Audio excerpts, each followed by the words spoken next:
आपले प्रतिनिधी कपिल राऊत सध्या आपल्यासोबत जोडले गेलेत।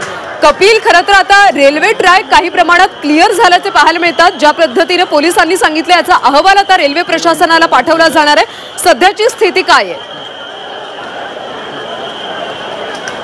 सर्वात मोठी बातमी समोर येते ती आरसीपीएफची टीम इथे आता रवाना झालेली आहे। जरी इथून आंदोलनकर्ते जरी निघाले असतील तरी रेल्वे सोडायची आहे, रेल्वे लोकल लाईन सोडायची आहे, लांब पल्ल्याच्या गाड्या सोडायच्या आहेत, तेव्हा कुठे दगडफेक झाली नाही पाहिजे, तेव्हा पुन्हा आंदोलनकर्ते आत आले नाही पाहिजे। यासाठी आता आरसीपीएफची टीम जी आहे ती घटनास्थळी पोहोचलेली आहे। आता तुम्ही बघू शकता इथे पोलिसांनी पूर्ण छावणी तयार केलेली आहे।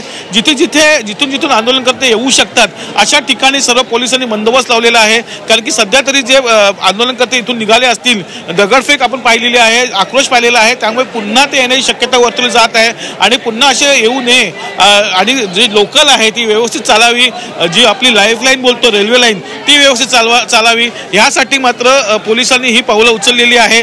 आता ज्या प्रकारे कारवाई केलेली आहे या कारवाईचा जो अहवाल आहे जो रेल्वे प्रशासनाला पाठवण्यात येणार आहे आणि मग रेल्वे प्रशासन त्याच्यावरती निर्णय घेणार आहे कोणती गाडी कधी पाठवायची, कधी लोकल सुरू करायची आहेत यावर ते अवलंबून आहे। सध्या अहवाल पाठवण्यात आलेला आहे आणि आता रेल्वे प्रशासन काय खबरदारी घेते, कशा प्रकारे रेल्वे लाईन चालू करते याकडे सर्वांना लक्ष लागलेलं आहे। तुम्ही बघू शकता इथे पूर्ण बदलापूर पोलीस स्टेशन आहे, त्याला पूर्ण पोलिसांची छावणी तयार झालेली आहे आणि ठिकठिकाणी पोलीस उभे आहेत। कारण की ज्या प्रकारे दगडफेक झाली होती, बाहेरनंही दगडफेक करण्यात आली होती, त्यामुळे बाहेरच्या ज्या बिल्डिंगी आहेत त्यांचं सर्चिंगचं काम सुरू केलेलं आहे पोलिसांनी, अनेक लोकांना ताब्यात घेतलेलं आहे पोलिसांनी। त्याचबरोबर आरसीपीची टीम इथे आलेली आहे आणि त्यामुळे एकंदरीतच कुठचा अनुचित प्रकार घडला तर पोलीस आता सज्ज आहेत असं आपण बोलू शकतो। कारण की गेली 12 तास ही जी लाईफलाईन आहे, रेल्वे लाईन आहे ती बंद होती आणि त्यासाठी पोलिसांनी अशी पावलं उचलली होती। आता पोलीस सज्ज झालेले आहेत, अनेक ठिकाणी आरपीएफचे तुकड्या असतील, पोलिसांचे तुकड्या असतील, लोहमार्ग पोलीस स्टेशन तुकड्या असतील, स्थानिक पोलीस असतील,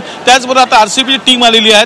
अशा अनेक पोलिसांचे तुकड्या इथे आलेले आहेत आणि त्या आता जेव्हा पहिली लोकल जाईल आणि रेल्वे लाईन जेव्हा सुरळीत सुरू होईल त्याची वाट पाहतात, तोपर्यंत हा पोलीस बंदोबस्त असाच असणार आहे।